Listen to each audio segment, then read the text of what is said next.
وانشق البحار. Bismillahirrahmanirrahim. Alhamdulillahirrabbilalamin. Wassalatu wassalamu ala asrafil anbiya wal mursalin Nabiyina Muhammad wa ala alihi wa sahbihi wa man tabi'ahum bi ihsanin ila yaumiddin. Amma ba'du. Sedang jamaah, bapak, ibu-ibu, jamaah senantiasa dirahmati oleh Allah Ta'ala. Insyaallah pada kesempatan kita kali ini kita akan membicarakan tentang akad di dalam transaksi harta kita. Dan mengetahui tentang akad itu sangat penting, karena sah dan tidaknya transaksi kita itu semuanya kembali kepada akadnya. Dan nanti setiap akad itu ada konsekuensinya. Maka kita harus jelaskan tentang akad jual beli supaya tergambar bagaimana tentang muamalah kita.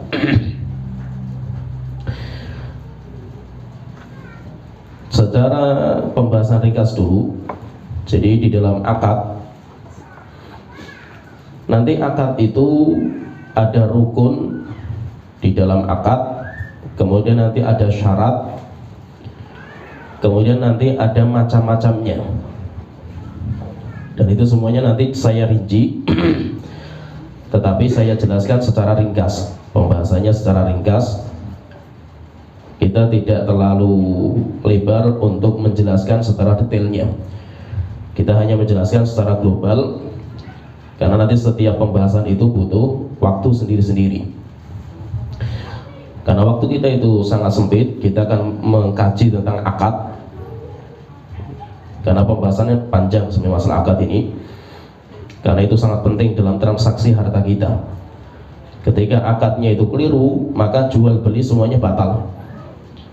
Kalau sudah batal berarti tidak sah. Kalau tidak sah berarti kita memanfaatkan sesuatu yang itu bukan milik kita, itu hukumnya diharamkan. Jadi jual beli yang akadnya sah itu, misalkan saya membeli buku dengan uang misalkan 50.000. Ketika akad jual belinya itu benar, saya dapat buku, orang itu dapat uang. Kalau akadnya itu benar, maka konsekuensinya boleh kita jalankan. Saya boleh memanfaatkan buku, orang itu boleh memanfaatkan uang saya. Tetapi kalau akad jual belinya itu batal, akad jual belinya batal, berarti jual belinya kan nggak sah. Kalau tidak sah, maka harus dikembalikan. Saya memanfaatkan buku, orang itu memanfaatkan uang saya, itu semuanya haram.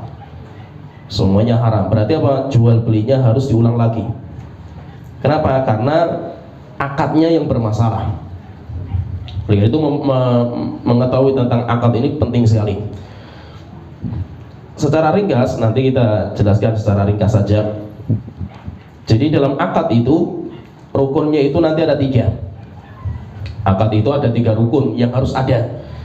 Kalau 3 ini nggak ada, berarti akadnya nggak mungkin ada. Yaitu akad jual beli itu nggak mungkin. Yang pertama dinamakan dengan akid. Akid itu orang yang sedang akad. Kalau jual beli ya penjual dan pembeli. Ada orang yang menjual, ada orang yang membeli. Itu namanya akidnya.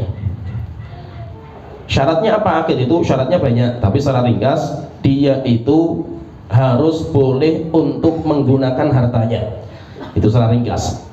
Balik, akil, kemudian dia itu sholihu tasarruf, boleh untuk menggunakan hartanya, baik bendanya atau hartanya. Jadi ada orangnya. Kemudian yang kedua, harus ada ma'qud alaihi. Ma'qud alaihi itu barang atau harta yang dijadikan sebagai alat akadnya. Contohnya penjual itu punya barang, pembeli punya uang. Jika jual beli antara uang dan barang. Dan itu semuanya sudah kita jelaskan tentang masalah barang. Nanti barang-barang yang boleh diakad itu apa? Barang yang halal. Maka barang yang haram nggak boleh, karena bukan harta.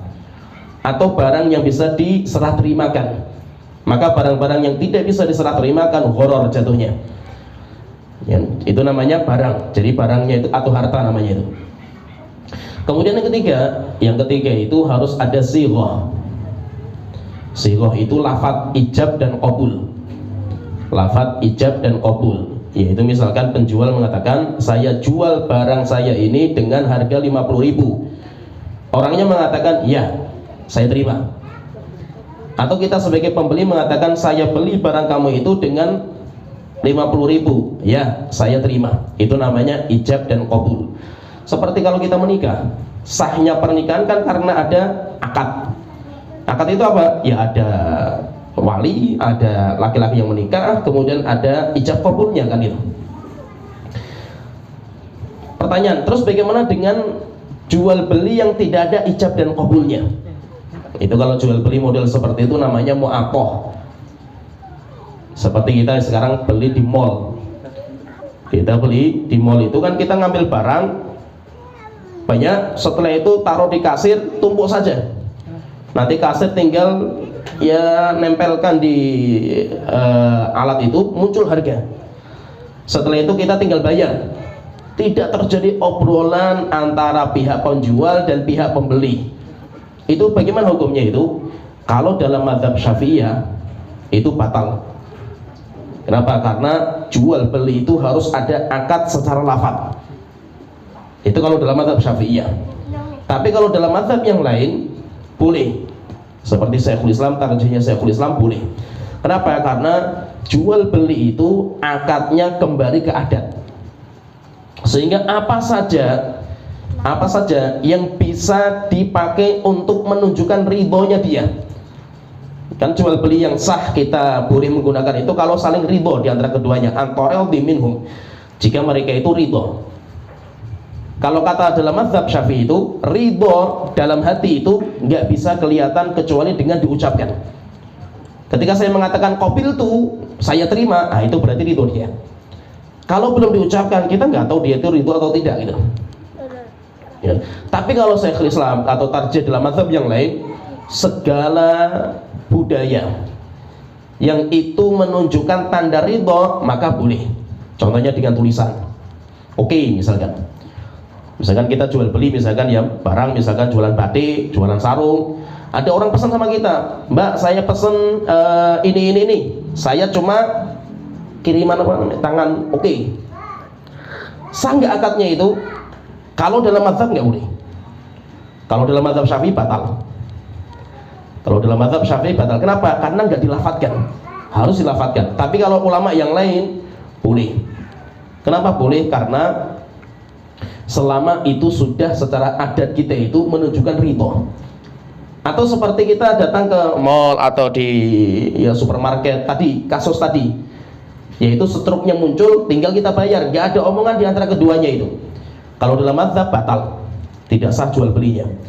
Kalau dalam mazhab Syafi'iyah, tapi ulama yang lain mengatakan boleh. Kenapa? Karena saya bayar, struk kelihatan muncul dan saya bayar, itu menunjukkan saya itu ridho. Dan itu yang sekarang dipraktekkan di kita. Sekarang yang dipraktekkan di kita itu yang itu. Sedangkan yang di mazhab itu sudah jarang dipraktekkan. Apalagi apa? Jual beli yang modelnya itu barang-barang yang kecil. Barang-barang yang kecil kayak tadi kita beli sabun, kita beli ini kan barang-barang kecil itu, kebutuhan pokok lah kalau kita di supermarket dan yang lainnya. Tapi kalau barang-barang yang besar itu biasanya akad jual beli itu ada, yaitu menggunakan lafadz.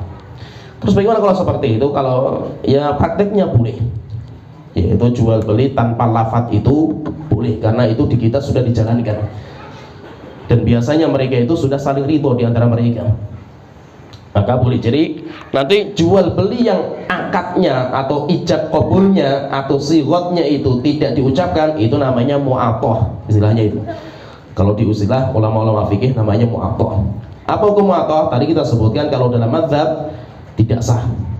Dalam mazhab tidak sah. Tapi kalau mazhab yang lain itu hukumnya sah selama secara adat itu menunjukkan keridhaan di antara keduanya. Itu berkaitan dengan rukun akad, kemudian syarat akad. Nanti panjanglah pembahasan secara per pembahasan itu panjang, kita butuh waktu sendiri, tapi insya Allah tergambar lah sedikit pembahasan kita tergambar. Kemudian macam-macam akad. Ini pahami, dan saya akan menyebutkan istilah-istilah yang dipakai di ulama fikih. Nanti saya jelaskan supaya kita itu terbiasa dengan istilah-istilah mereka. Jadi akad yang berkaitan dengan transaksi harta kita itu nanti terbagi menjadi 4. Ini nanti banyak loh, saya rincikan banyak, nanti tolong diingat karena ini penting sekali. Jadi akad yang berkaitan dengan transaksi harta kita itu nanti terbagi menjadi 4 macam. Yang pertama dinamakan dengan akad muawadhah. Dinamakan dengan akad muawadhah. Muawadhah. Apa itu muawadhah itu? Allati yakunu fiha al-mubadalah. Akad muawadhah itu akad transaksi di mana terjadi serah terima barang, serah terima harta. Tujuannya untuk mendapatkan keuntungan. Jual beli, banyaklah nanti jual beli, kemudian sewa menyewa. Yaitu apa? Saya memberikan sesuatu, saya mendapatkan sesuatu, dan saya tujuannya mendapatkan keuntungan.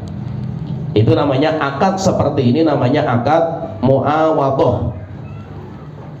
Sehingga nanti jual beli versi kita itu penjual bawa barang, pembeli bawa uang, serah terima. Saya nyerahkan uang, saya dapat barang.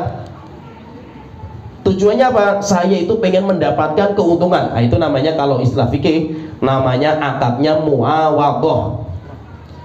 Namanya akad muawadhah, yaitu terjadi transaksi lah, tukar menukar gitu.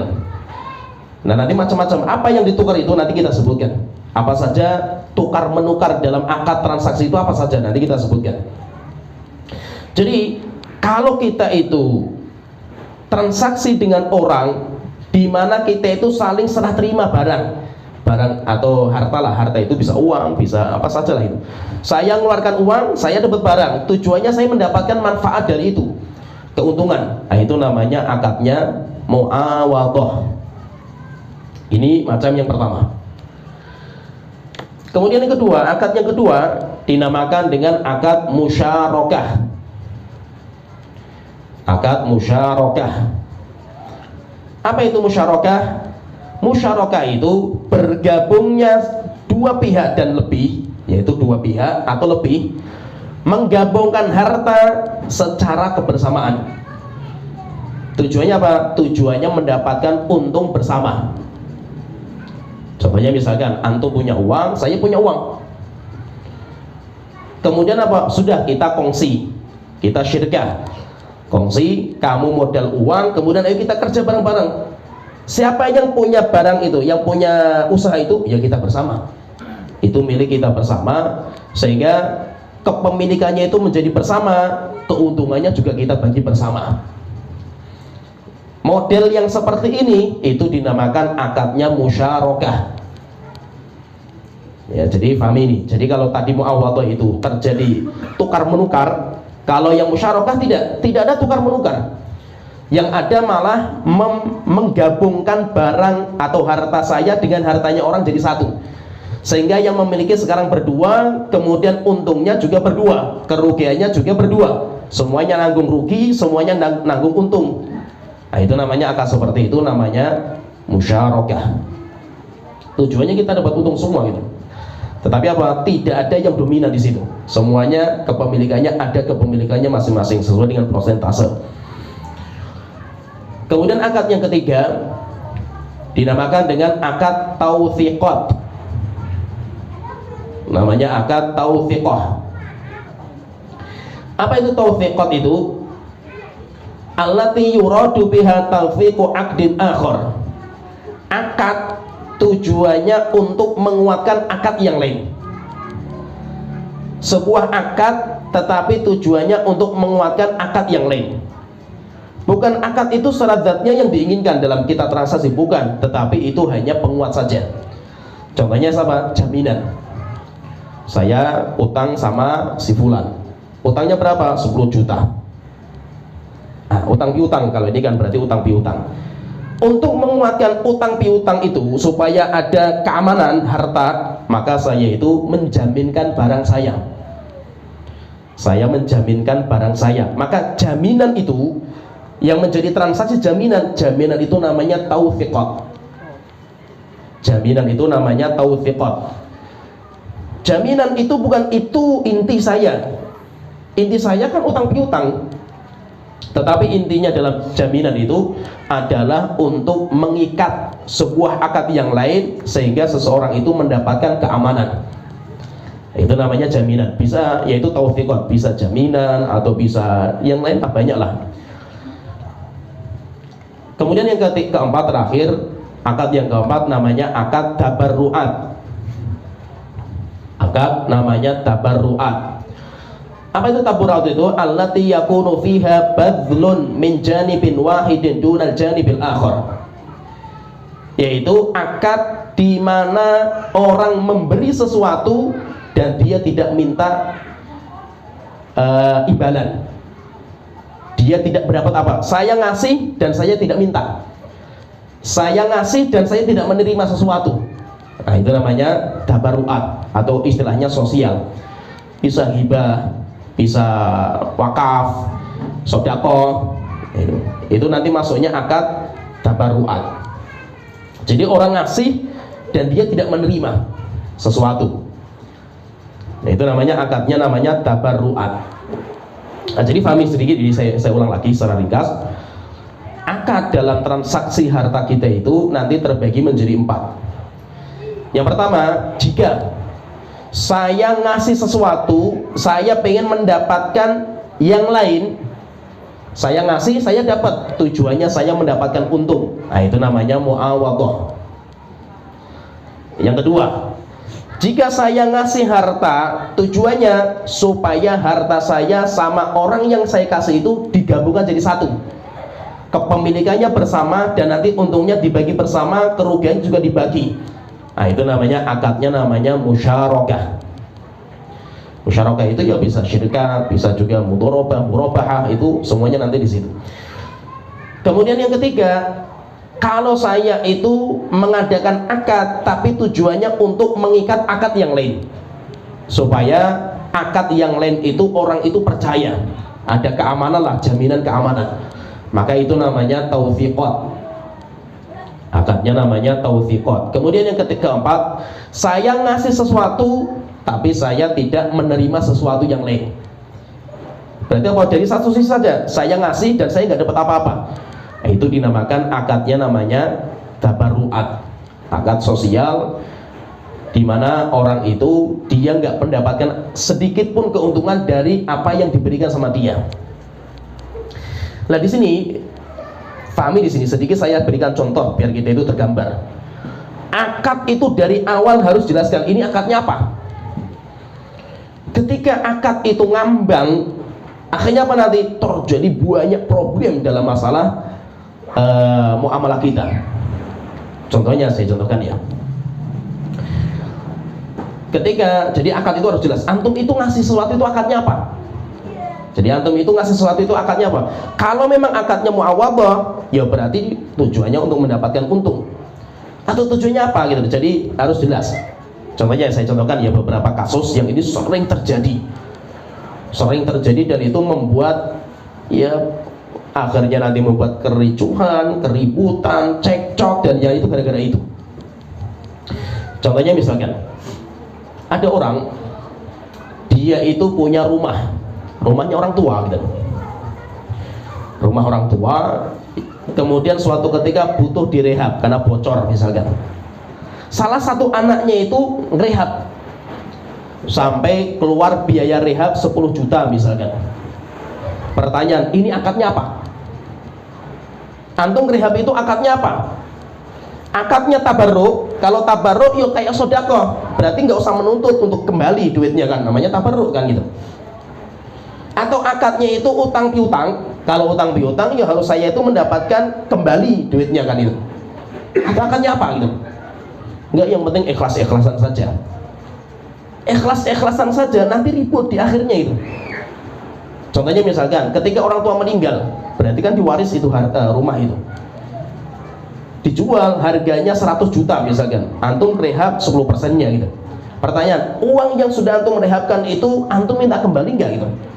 Yo, saya minta kembali. Kembali kenapa? Dulu akadnya apa gitu? Ya paham ya? Ketika akadnya itu tabarruk, antum tidak bisa minta kembali kan itu. Antum minta kembali, lah ini akadnya apa? Maka itu apa? Akad itu harus jelas. Kita itu di situ sebagai apa gitu. Bagaimana paham ya? Contoh lagi misalkan, saya punya hutang, saya hutang sama si A 10 juta. Akadnya apa? Saya nanti akan kembalikan 10 juta. Oke, saya kembalikan gitu. Setelah itu apa? Dia minta jaminan. Jaminannya apa? Ya udah, saya punya motor, tak cekelke motor saya. Sekarang motor ini itu akadnya apa?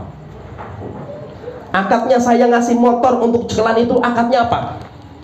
Ya yang penting saya tak cekelke, wes pakai terserah mau apa terserah itu. Ya kan? Ketika saya itu memberikan motor dan orang itu memanfaatkan, itu kan ijarah nanti masuknya itu. Padahal apa? Padahal di sini kan motor itu sebagai jaminan akan utangnya kan itu. Ketika dia itu memanfaatkan jaminan, jaminan dimanfaatkan itu hukumnya tidak dibolehkan. Kenapa? Karena jaminan itu sebagai tanda keamanan. Maka kalau dia itu memanfaatkan jaminan atau motor yang dicekelkan, jatuhnya riba. Jatuhnya riba. Kenapa? Karena akadnya nggak jelas. Nah, jadi maksudnya di sini itu kita itu harus kembalikan semuanya itu ke akad. Akadnya apa? Akadnya apa? Antum itu ngasih harta itu akadnya apa sih itu? Itu semuanya harus kembalikan. Maka nanti akad itu ada pada 1 dari 4 yang kita jelaskan. Ini secara ringkas loh. Kalau kita pengen membongkar semuanya panjang sekali itu. Mu'awwadhah itu kayak apa, syaratnya apa, itu semuanya ada. Kemudian kita masuk pembahasan yang berikutnya. Ya, tergambar sedikit ya, tahu ya. Masa ini cuma gambaran-gambaran saja, karena kita nanti kalau mau masuk yang akad-akad lebih detail, itu kita harus paham secara global ini dulu. Kemudian pembahasan berikutnya, akad jual beli atau mu'awwadhah. Mu'awwadhah tadi apa? Serah terima. Saya menyerahkan sesuatu, saya menerima sesuatu, tujuannya untuk mendapatkan keuntungan. Serah terima harta, saya katakan harta itu bisa uang, bisa barang, itu namanya harta. Kalau benda najis itu nggak dinamakan harta. Sehingga kalau jual beli barang haram atau najis batal. Kenapa? Karena itu bukan harta. Yang akad mu'awwadhah itu yang sering kita jalankan. Itu yang sering kita namakan jual beli, itu yang akad mu'awwadhah. Jadi akad mu'awwadhah itu yang sering kita namakan jual beli di kita. Yang akad mu'awwadhah di mana terjadi tukar menukar, serah terima, saya menyerahkan sesuatu, saya menerima sesuatu, maka itu dilihat dari barangnya, dilihat dari hartanya, itu nanti terbagi menjadi 5 macam. Serah terima harta, dilihat dari hartanya. Harta itu bukan hanya uang, saya kata tadi. Serah terima mal atau harta itu dilihat dari barang yang diserah terimakan, itu nanti terbagi menjadi 5 macam. Yang pertama, serah terima barang dengan barang. Barang dengan barang. Saya bawa barang, orang itu bawa barang, kita terjadi serah terima. Apa hukumnya? Hukumnya ini kalau seperti ini, serah terima barang dengan barang itu kalau di bahasa kita namanya barter. Tapi kalau di bahasa ulama fikih namanya muqayyadhah. Namanya muqayyadhah. Boleh nggak serah terima barang dan barang itu? Maka nanti jika barang itu termasuk barang riba, barang ribawi, maka nanti ada persyaratan. Misalkan saya bawa beras untuk saya tukar kepada beras yang lain, sama-sama beras. Kita lihat beras itu termasuk barang riba enggak? Barang riba itu. Kalau masuk barang riba, kita lihat lagi jenisnya sama enggak? Oh sama, jenisnya sama-sama beras. Kalau jenisnya sama, maka syaratnya 2. Syaratnya 2. Syaratnya apa? Harus sama takarannya. Yang kedua harus kontan. Harus kontan. Jadi apa? Saya bawa beras 5 kilo, dapat harus 5 kilo, serah terima kontan. Tapi kalau saya itu bawa beras 5 kilo, berasnya raskin, dapatnya 2 kilo beras yang enak, jatuhnya riba. Ya, paham ya? Tukar menukar barang dengan barang. Atau misalkan tukar menukar uang dengan uang, emas dengan emas. Saya punya emas 1 gram, datang ke toko emas, saya ingin tukar emas ini dengan emas itu. Maka kalau emas itu barang riba, syaratnya 2 kalau satu jenis. Tapi kalau emas dengan uang, beras dengan uang, misalkan itu, atau beras dengan gandum, yaitu jenisnya beda, sama-sama ribawi, jenisnya beda, maka syaratnya cuma 1, syaratnya yang penting kontan. Contohnya misalkan saya beli emas, saya ya apalah misalkan itu, jenisnya beda, maka syaratnya 1, harus kontan, walaupun takarannya boleh berbeda. Jadi yang pertama, tukar menukar, serah terima. Kalau barang dengan barang, maka dilihat kalau itu barang riba ada persyaratan. Kemudian kedua, kalau bukan barang riba, misalkan saya tukar menukar motor, jenisnya sama, motor-motor mereknya sama, tahunnya sama, tapi saya harus nambah 10.000, misalkan nambah 100.000 misalkan, boleh nggak seperti itu? Bebas, bebas, boleh tukar menukar motor, baju, apa saja selain barang riba, walaupun ada tambahan, walaupun ada, boleh, bebas, karena itu bukan barang riba. Yang kedua, tukar menukar antara uang dan barang. Ini yang sering kita namakan jual beli. Saya bawa uang, orang itu membawa barang, uang sama barang. Ini yang sering dinamakan dengan jual beli zaman kita itu seperti itu. Jual beli antara uang dengan barang. Boleh nggak hukumnya? Ya kalau ini boleh, ini jual beli. Tapi ada persyaratan. Kalau barangnya itu adalah barang yang itu sebagai alat zaman dulu, sebagai alat transaksi, emas, dinar, dirham, atau saya itu beli dolar dengan rupiah, nah berarti kan itu barang dalam riba semua itu, maka syaratnya harus kontan. Misalkan saya beli emas pakai uang, saya itu pakai uang beli emas, boleh nggak seperti ini? Boleh, tapi emas barang riba, uang juga barang riba, maka syaratnya harus kontan. Nanti waktu penyerahannya nanti ada pembahasan sendiri, nanti setelah ini kita bahas itu masalah jual beli uang dengan barang. Dilihat dari waktu penyerahannya, nanti ada pembahasan sendiri, nanti ada pembagiannya banyak. Kemudian yang ketiga, serah terima. Yang ketiga itu serah terima tukar menukar uang dengan uang. Itu yang sering dinamakan dengan sorof. Kalau di kita itu sorof, yaitu kalau kita ya kayak money changer lah. Kita bawa uang, saya dapat uang juga. Ya, uang sama uang, apa hukumnya? Boleh, tapi kalau uangnya itu sama, sama-sama rupiah, maka itu satu jenis. Berarti kalau uang sama uang, sama-sama rupiah, syaratnya harus takarannya sama, nominalnya sama. Yang kedua, harus kontan. Kalau seandainya saya bawa uang 100.000 1 lembar, saya tuker, saya dapatnya 95.000 recehan, jatuhnya riba. Atau saya bawa 100.000 1 lembar, saya dapatnya ya 100.000 recehan, tapi orang itu rupanya recehan baru punya 80.000. 20.000-nya kapan? Nunggu sampai dia pulang ke rumah ngambil uangnya, jatuhnya riba. Ya terima, paham ya?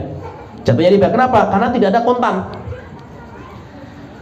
Tetapi kalau jenis uangnya berbeda, dolar sama uang, maka boleh, mau takarannya terserah, nominalnya terserah, wis. Yang penting mereka sepakat, yang penting kontan. Contohnya misalkan Sekarang itu harga dolar itu kalau 100 dolar 14.000 misalkan, berarti 1.400.000. Saya itu lagi butuh duit rupiah, saya itu bawa dolar 100 dolar satu lembar, saya lagi butuhnya duit rupiah. Saya datang ke orang, ya saya bilang saya butuh uang rupiah ini, saya punya 100 dolar. Harganya sebenarnya pasarannya itu 14.000, berarti 1.400.000. Dia bilang enggak, saya enggak mau kalau seperti itu. Tak beli 1 juta. Bolehkah seperti itu? Boleh, selama kontan. Selama kontan, walaupun takarannya nominalnya bebas, berkurang dengan pasaran dan itu enggak ada masalah. Hukumnya boleh. Yang penting selama apa? Selama bayarannya itu secara kontan. Kemudian yang keempat, macam tukar menukar yang keempat, tukar menukar uang dengan jasa. Saya bayar uang, saya dapatnya jasa. Jasanya misalkan dia itu memperbaiki rumah saya, atau saya mendapatkan jasa misalkan rumah, manfaat rumah. Nah, itu namanya dinamakan dengan ijarah, sewa menyewa. Akadnya nanti sewa menyewa. Sewa menyewa itu manfaat, jadi kita itu mendapatkan untung gitu. Kita itu mendapatkan untung. Berarti kalau kita itu sewa menyewa pengen mendapatkan untung, boleh nggak? Boleh. Pertanyaan, lah kalau ada orang pinjam motor saya, pinjam motor, kemudian saya ngomong, ya nggak apa-apa lah, nggak usah bayar, yang penting bensinnya difulkan. Berarti ini pinjam, tapi saya dapat manfaat. Manfaatnya apa? Bensinnya jadi full itu. Riba nggak itu? Kan akadnya pinjam meminjam itu. Kita katakan itu bahasa pinjam meminjam itu bahasa rancu di kita itu. Kenapa? Karena pinjam meminjam itu bahasanya banyak di Arab itu. Semuanya nanti punya hukum sendiri-sendiri itu. Ini walaupun dinamakan pinjam, saya pinjam motor, saya pinjam mobil, saya pinjam rumah, walaupun namanya pinjam, itu bukan pinjaman.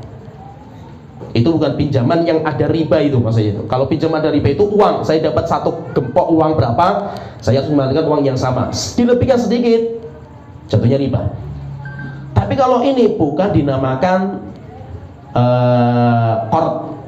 Qard itu pinjam meminjam uang, bukan. Ini namanya ijarah. Sehingga kalau ada orang minjem motor, saya boleh dapat untung. Nah, kamu minjem motor saya boleh, tapi yang penting kamu bayar sekian. Nah, boleh. Atau yang penting apa? Bensinnya dipenuhi. Nah, itu nggak apa-apa. Boleh nggak seperti itu? Boleh.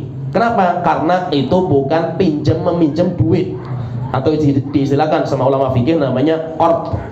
Kullu qardin jara fihi manfa'ah fa huwa riba. Setiap qard di mana ada manfaat bagi orang yang ngutangi, maka jatuhnya riba.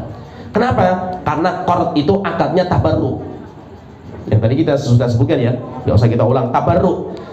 Maka ketika akadnya tabarruk, kok orang itu ngasih kemudian dia dapat sesuatu, nah itu jatuhnya riba. Kenapa? Karena akadnya tabarruk. Kalau tabarruk itu kan cuma dari satu sisi saja. Saya ngasih tapi saya nggak dapat apa-apa, itu namanya tabarruk. Saya ngasih kok saya dapat keuntungan, nah itu namanya riba. Kalau masuknya ke tabarruk. Jadi kalau saya itu ngasih uang dapatnya manfaat, itu dinamakan dengan ijarah. Kemudian yang kelima, akad yang kelima, saya itu minjem, tapi saya itu harus ngasih jaminan. Jadi saya ngasih sesuatu bukan itu sebagai alat transaksi, bukan, tapi sebagai jaminan keamanan. Misalkan saya dapat uang 10 juta. Terus apa yang saya kasihkan? Saya kasihkan sertifikat rumah. Sertifikat rumah itu bukan alat transaksi di waktu itu. Tujuan transaksi itu bukan sertifikat rumahnya, tetapi sertifikat rumah itu sebagai jaminan keamanan. Maka itu nanti masuknya gadai. Dinamakan dengan gadai. Nah, berarti dari sini secara ringkas saya sebutkan tukar menukar harta, yaitu kalau ada tukar menukar harta ini dengan harta ini, itu namanya tukar menukar. Itu nanti ada 5 macam. Barang dengan barang namanya muqayyadah atau barter. Maka nanti dilihat itu barang riba atau tidak. Yang kedua, uang dan barang. Itu yang sering dinamakan dengan jual beli di kita ya seperti itu. Uang sama uang namanya sharaf atau ya money changer lah di kita. Kemudian uang dan jasa itu namanya ijarah. Kemudian ketiga, saya dapat uang dan saya harus ngasih barang sebagai tanda keamanan. Itu dinamakan dengan ron. Kemudian kita masuk yang berikutnya secara ringkas. Serah terima harta yang tadi uang dengan uang, uang sama barang, dilihat dari waktunya. Kalau dilihat dari waktunya terbagi menjadi 4. Antara uang dan barang, saya punya uang, saya dapat barang, jual beli itu. Dilihat dari serah terima waktunya. Kapan serah terima waktunya itu? Maka nanti terbagi menjadi 4 macam. Yang pertama, ayyakuna kullan minats tsamani wal muthman muajjal. Harta, uangnya dan barangnya sama-sama di majelis akad. Ada. Di situ semuanya ada. Jadi ketika di majelis itu uangnya ada, barangnya ada. Itu jual beli yang zaman sekarang dibolehkan ya seperti itu. Saya beli mobil, mobilnya ada, uangnya ada. Terjadi akad jual beli, maka itu yang dinamakan dengan jual beli zaman sekarang yang seperti ini. Yaitu jual beli di mana uang dan barang sama-sama di majelis akad. Di majelis akad ada. Kemudian yang kedua, macam yang kedua, ayyakunal muthman halan wa thamanu muajjal. Barangnya ada di majelis akad, uangnya belum ada. Uangnya belum ada, berarti ngutang uangnya itu. Terjadi akad jual beli, misalkan mobil, misalkan ada mobilnya itu di dealer. Kita sepakat, saya beli barang itu, mobil itu harganya 100 juta. Oke, serah terima, selesai. Tapi uangnya belum ada. Terus nanti kapan bayarnya? Nanti saya bayarnya, saya nanti nunggu waktu. Boleh nggak seperti ini? Boleh. Itu namanya bai'ut taqsid, jual beli kredit. Itu namanya jual beli kredit. Boleh nggak seperti itu? Boleh. Pertanyaan lah, kalau seandainya harga kontannya 100 juta dikredit menjadi 120 juta selama 3 tahun, boleh nggak seperti itu? Boleh, selama akadnya itu di atas waktu yang mana? Kamu akadnya itu waktunya itu kontan atau waktunya itu kredit, boleh. Tetapi kalau ngambang itu misalkan gini, ini mobil kontan harga 100 juta, kredit selama 3 tahun harganya 120 juta. Oke, kita akad, saya setuju. Setuju di atas apa kita? Ya pokoknya karena kalau saya punya duit cepat langsung tak bayar semua. Kalau enggak ya saya kredit. Jual beli ini batal. Kenapa? Karena dia jual beli akadnya itu di atas 2 harga. Yang dinamakan dengan 2 harga itu jika 2 harga itu sama-sama diakad. Ya kan tadi, kalau saya punya uang cepat ya tak bayar lunas, kalau tidak ya saya kredit. Ini kan akad di atas 2 harga. Rasulullah melarang akad jual beli dengan 2 harga. Maksudnya itu kalau semuanya masuk di akad. Tapi kalau yang kita sepakati itu, saya membeli mobil itu kredit selama 3 tahun harganya 120 juta. Kita sepakatnya di atas kredit itu, maka hukumnya boleh. Jadi penjual punya barang, saya punya uang, tapi uangnya belum ada ketika majelis akad. Nah, itu namanya jual beli taksid atau ajil. Jual beli di mana uangnya masih utang. Barangnya ada, tapi uangnya belum ada. Kemudian yang kedua, yang ketiga, macam yang ketiga itu, ayyakuna tsamanu hadiran wal muthman muajjal.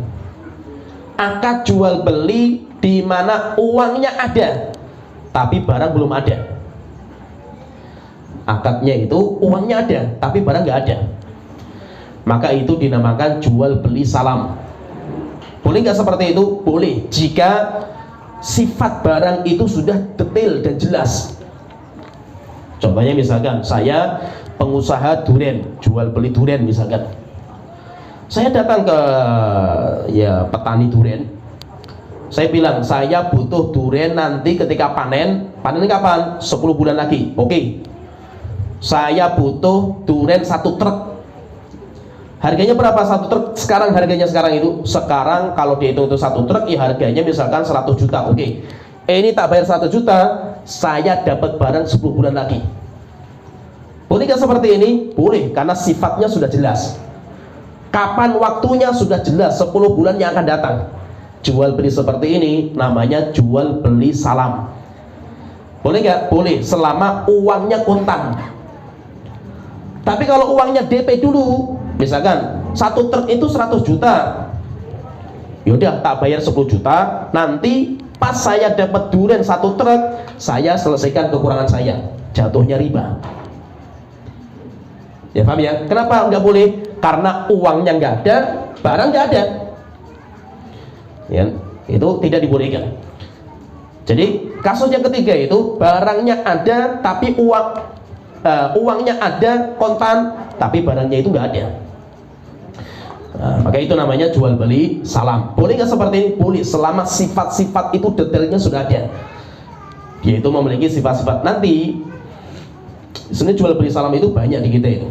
Jual beli salam itu nanti syaratnya apa? Nanti ada sendiri pembahasan sendiri, namanya jual beli salam itu ada sendiri. Syaratnya, rukunnya, kemudian semuanya ada. Itu perincian itu nanti semuanya itu ada pembahasan sendiri-sendiri. Kemudian yang keempat, macam yang keempat, jual beli di mana hartanya, yaitu uangnya dan barangnya semuanya sama-sama nggak ada. Masih nggak ada itu nggak ada di majelis akad, tidak ada di majelis akad, sehingga barangnya ngutang, uangnya ngutang, maka ini jual beli, namanya jual beli kali bin kali. Istilahnya jual beli kali bin kali, jual beli utang dengan utang. Apa hukumnya? Hukumnya tidak dibolehkan, sehingga jual belinya batal. Kecuali para ulama itu, walaupun khilaf di antara ulama panjang lebar masalah ini, yaitu ulama itu memberikan keringanan tentang ini, yaitu jual beli di mana uang dan barang semua nggak ada di majelis akad, semuanya utang, yaitu utang uang, kemudian yang itu utang barang. Kecuali yang dikecualikan itu adalah jual beli istisna. Jual beli istisna, walaupun madzhab, sebagian madzhab tetap hukumnya haram, istisna itu nggak boleh. Kenapa? Karena itu masuk ke salam dan rukun salamnya nggak terpenuhi. Yaitu kalau rukun salamnya itu uangnya kontan, itu nggak ada. Tapi sebagian madzhab membolehkan. Dan masalah muamalah itu, ini kalau kita bicara masalah muamalah itu hukum asalnya itu boleh. Sehingga ketika ada ulama madzhab, apalagi madzhab yang besar itu membolehkan, maka biasanya para ulama memakai madzhab yang itu, yang lebih ringan lah, itu boleh. Kalau dalam masalah muamalah itu seperti itu. Yaitu istisna itu apa? Istisna itu jika barangnya itu perlu proses pembuatan, yaitu ada tapi perlu diproses gitu loh, maka boleh bayar dengan DP. Misalkan saya perlu kursi dan meja, bentuknya seperti ini, harganya berapa? Kalau seperti 10 juta, aduh 10 juta saya belum ada itu. Ya sudah, saya minta DP dulu lah untuk beli barang-barangnya lah, modalnya itu berapa? 30%. Oke, saya kasih 30%-nya. Nanti sisanya saya bayar ketika kursi meja sudah jadi. Bolehkah seperti ini? Ini namanya jual beli istisna. Jual beli yang membutuhkan, barangnya itu membutuhkan harus proses panjang. Bolehkah seperti itu? Sebagian ulama membolehkan, dan itu yang sekarang dijalankan. Sekarang yang dijalankan itu seperti itu, hukumnya boleh. Ya paham ya? Istisna itu apa? Jual beli di mana barangnya itu perlu diproses. Mau itu kursi meja, atau baju, atau celana, atau makanan, atau apa saja lah itu. Beda dengan salam. Salam nggak diproses. Jual beli salam nggak diproses. Orang jual beli mobil kan nggak diproses gitu. Siapa yang proses? Kan bukan antum yang proses gitu. Yang proses kan pabrik kan itu. Sekarang itu apa? Penjual itu untuk mewujudkan barang, dia itu prosesnya lama. Itu namanya jual beli istisna, dan itu hukumnya boleh. Misalkan gini, kita sekolah butuh seragam banyak, semua siswa. Kita datang ke toko jahit, saya butuh seragam jumlahnya sekian, ini. Oh, besar sekali itu. Kalau saya nalangi semua ya saya nggak bisa gitu. Ya udah, saya DP dulu. Sisanya nanti saya bayar ketika barangnya sudah jadi semua. Bolehkah seperti ini? Boleh. Boleh. Ya, jual beli seperti ini hukumnya boleh. Nah, jadi intinya kalau dilihat dari waktunya itu nanti jual beli itu ada 4 macam. Uang dan barang sama-sama tunai ada di majelis akad. Yang kedua, uangnya ada, barangnya belum ada, tapi sifat barangnya sudah ada.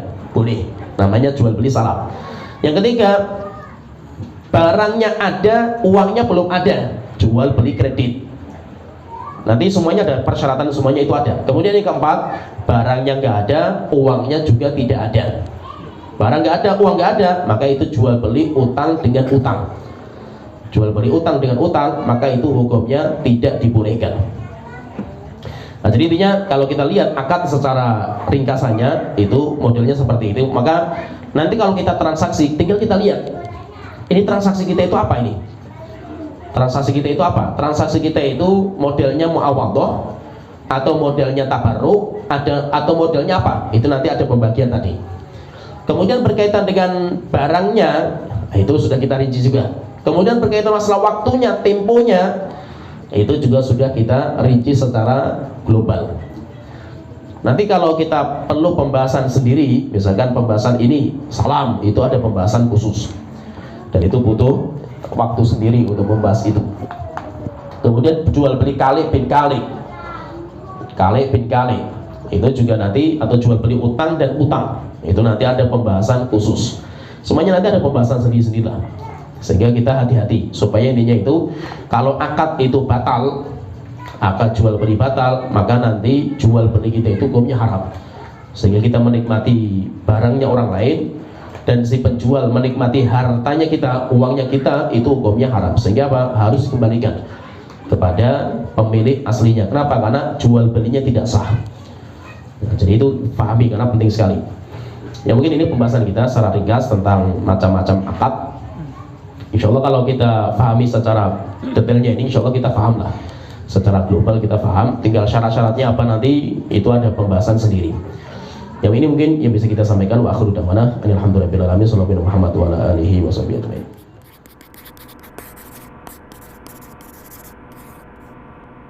Donasi dakwah multimedia Nida Salam. Berikan donasi terbaik Anda untuk dakwah dan pendidikan Islam.